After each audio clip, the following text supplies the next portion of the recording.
That's right, Michelle. Jennifer McKelvey represented Scarborough-Rouge Park since 2018, and now that she has been elected federally, the race is wide open for hopefuls looking to take that council seat. Already this morning, since the nomination period opened, half a dozen people have made it official. They want the job. The gates opened and it was off to the races. Candidates hoping to represent Scarborough-Rouge Park at City Hall. All right. Up first to file. You have your nomination paper. Former head of the Scarborough Business Association, Sean Allen. We got to get value for what we're paying for the city for taxes. I think I could bring that conversation home. I'm a business professional, serial entrepreneur. Good to get the name on the ballot. Flying tent endorsed by two current councillors. I hear from residents all the time about their concerns around affordability, their concerns around safety. And I've gotten to know Sean over the past number of years, and he is a champion for those issues. We already have about 5 ex-school trustees on council, so I think that point of view is well represented. What I'd like to see is someone who is impacted, their livelihood is impacted by taxes. But school board experience is an asset, argues Nathan Shan, the TDSB chair, who is hoping to make a return to City Hall as councillor. I'm getting support from a diverse group of people who have different thoughts around how we should be proceeding and building the city together, because they know me as a person who gets things done.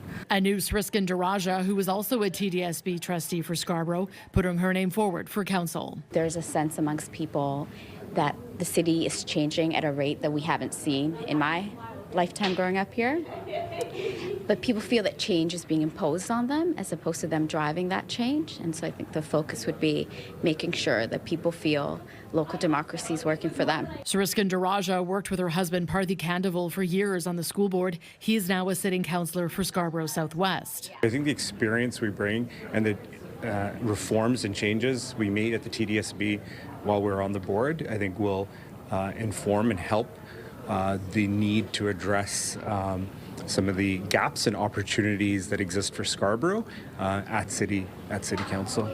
Would you vote together? We didn't at the board. Congratulations. Reza Koshtel, meanwhile, has experience in the public, private and nonprofit sectors and says his lived experience in Scarborough would bring fresh perspective to City Hall. I am the byproduct of when a city works. I grew up with very little, and it was the community centers, it was the libraries, the rec centers, the basketball courts that kept me out of trouble, that uplifted me when I needed it. And I feel like the city that we're living in today is not the city that I grew up in. But the by-election ballot will be long, with plenty of voices pledging to stand up for Scarborough. I want to make a difference in the community, in the neighborhood, and stand up for my neighbors and bring respect for the taxpayer dollars. Like many other people, I'm just tired of what's going on, and I'd like to get in there and see if I can help. The race to represent Scarborough-Rouge Park at City Hall now underway.